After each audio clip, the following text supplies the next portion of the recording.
The concept of the San Diego Shakespeare Society Student Festival was started about 7 or 8 years ago when Alex Sandy, our president and founder, thought it would be a good thing to have the students in San Diego County, in the city of San Diego, learn about Shakespeare.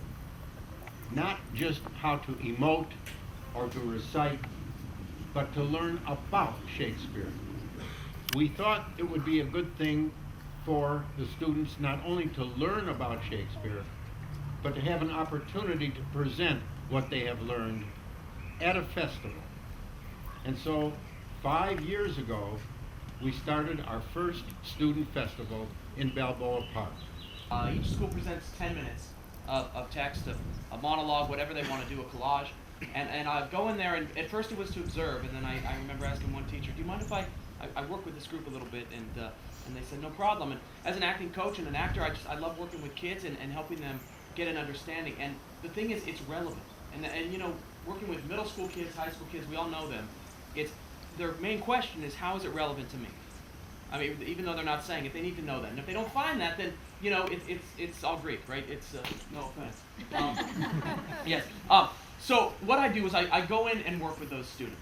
And I say, okay, how can we present this so you can relate to it? So Steve came to our school, and he actually had helped our theater teacher, Monica Hall, out before. And so he came and he watched our scene once, and then he gave us like tips and pointers and just helped us get more into our characters and understand what was going on in the scene better.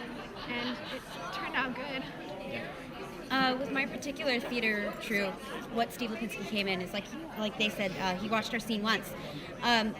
What I remember in particular is that these two guys had trouble getting into character. They really just couldn't put themselves out there to the point of shoving each other as Demetrius and Lysander my first year.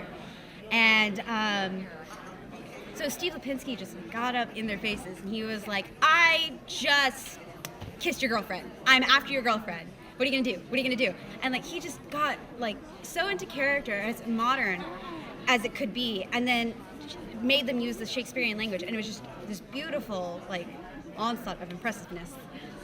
The point is to get them to realize that the subtext is in the language. So once I can get these students to connect with that, you know, to realize these football players from Mount Carmel High who are forced to do a scene, you know, for this festival, they say, look, you're in love with this girl, and your buddy just hooked up with her last night. Is that what happened? That's what happened. He kissed her last night. When you turn around and go get some, you know, something to drink, oh, okay, yeah, and you can push him.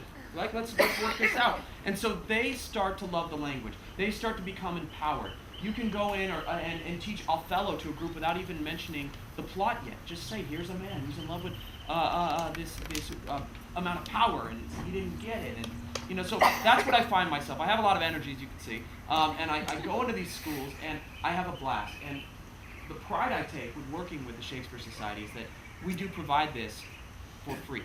In celebration of the bard's birthday, we gather together to honor him. Each of his sonnets and all of his plays can always fill hearts and eyes to the brim. Comedies, histories, tragedies, all. Words can't describe how they enlighten me. They open my mind to worlds large and small. His plays are a joy to hear and to see. But Shakespeare himself is elusive at best. Little is known about this great man, Will. His works have surely been put to the test. Centuries later, he touches us still. To share his work is to answer a call, or 'twas well read. The readiness is all.